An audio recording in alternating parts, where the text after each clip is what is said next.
E desde sábado passado nós tivemos uma novidade importante. Que novidade?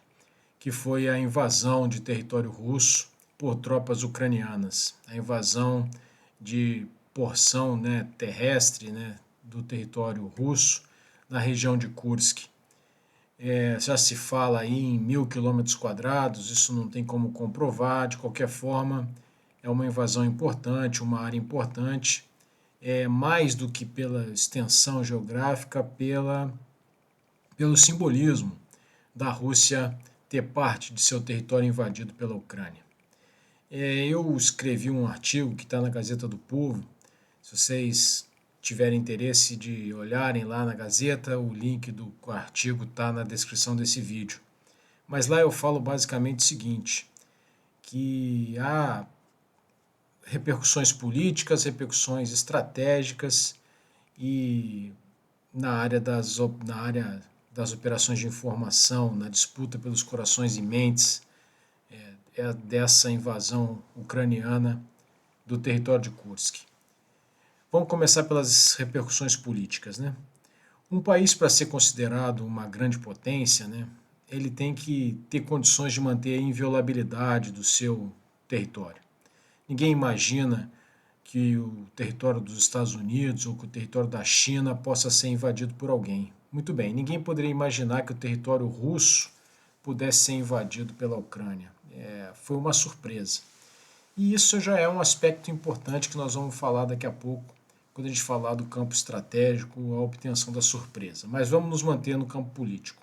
No campo político, isso é muito ruim para o presidente Putin, por alguns fatores. Primeiro, por essa perda da inviolabilidade do seu território, ele vai ter que explicar para a população russa que aquela operação militar especial não é só uma operação militar especial. Afinal de contas, mais de 70 mil pessoas, mais de 70 mil cidadãos russos tiveram que ser evacuados, estão sendo evacuados da região de Kursk. Então a guerra chegou ao território russo e isso é muito desagradável para o presidente Putin. Ele é afetado naquela aura de infalibilidade que ele gosta de construir. Então, para ele, politicamente, é muito ruim. Do ponto de vista ucraniano, é lógico que é uma coisa que melhora a situação política do presidente Zelensky no momento em que a Ucrânia vive grandes dificuldades, no momento em que a guerra é desfavorável para a Ucrânia. Nós temos que nos lembrar que há muito tempo, há muitos meses, há mais de 9 meses, somente a Rússia ganha terreno, ganha terreno lentamente, mas ganha de uma forma constante, pressiona bastante a Ucrânia no Donbas, no leste do país, e as notícias políticas não são boas. A opinião pública europeia está cansada da guerra, a perspectiva da eleição do presidente Trump nas próximas eleições norte-americanas também é uma má notícia para o esforço de guerra ucraniano, porque o presidente Trump sabidamente vai diminuir, se não encerrar completamente, o apoio ao esforço de guerra da Ucrânia, se for eleito. Então não era uma boa fase de notícias no campo político para a Ucrânia. E já se começava, em razão disso, a se falar em plano de paz. Que plano de paz? Um plano de paz que é completamente desfavorável aos ucranianos. É um plano de paz que fala em aceitar que a Rússia tome a posse dos territórios invadidos, em troca da paz.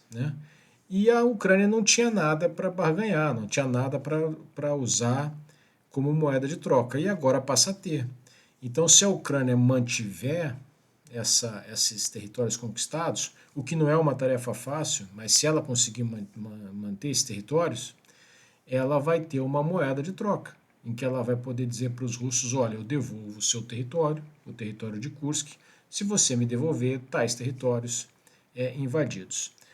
Isso também do ponto de vista do moral da tropa, muito bom, porque o moral da tropa passa a ter uma vitória para comemorar.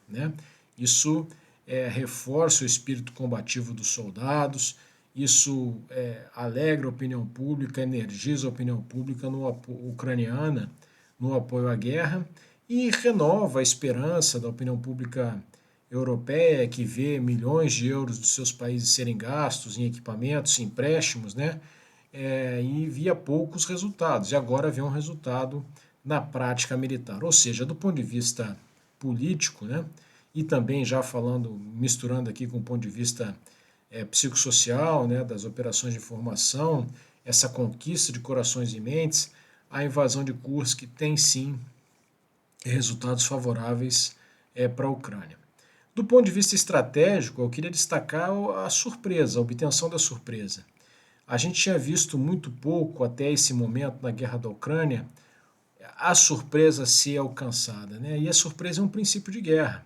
Existem vários princípios de guerra que os planejadores militares procuram cumprir, porque a história militar ensinou ao longo de todas as guerras do mundo, né, ao longo de toda a construção da doutrina estratégica dos exércitos, que são coisas boas de se fazer. Então, por exemplo, a ofensiva é um princípio de guerra, a unidade de comando é outro, massa, manobra, simplicidade, segurança e surpresa. Só que a surpresa, dentre outras, né, existem outros princípios de guerra, mas a surpresa, hoje em dia, é muito difícil de alcançar. Por quê? Porque você tem uma pletora imensa de meios que escaneiam o terreno, as comunicações, as informações, as mensagens. Né? Então você tem os satélites que monitoram 24 horas por dia o campo de batalha, você tem a guerra informacional, a guerra eletrônica escaneando o espectro eletromagnético, você tem os drones voando o tempo todo, você tem uma enorme quantidade de sensores e no fim das contas você tem os celulares, né, que em tempo real tiram fotos e mandam filmes e mandam informações que geolocalizam o inimigo. Então se diz que hoje em dia o campo de batalha é transparente, que é muito difícil você esconder qualquer movimento que você esteja fazendo. E a Ucrânia conseguiu fazer isso.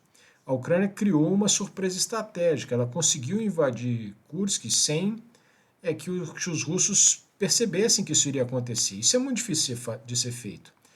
Toda a aproximação de meios, toda a questão de logística para essas tropas que invadiram, né? A concentração das tropas, tudo isso teve que ser feito de forma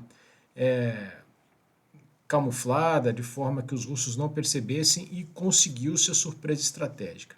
Então, do ponto de vista estratégico, era isso que eu queria destacar.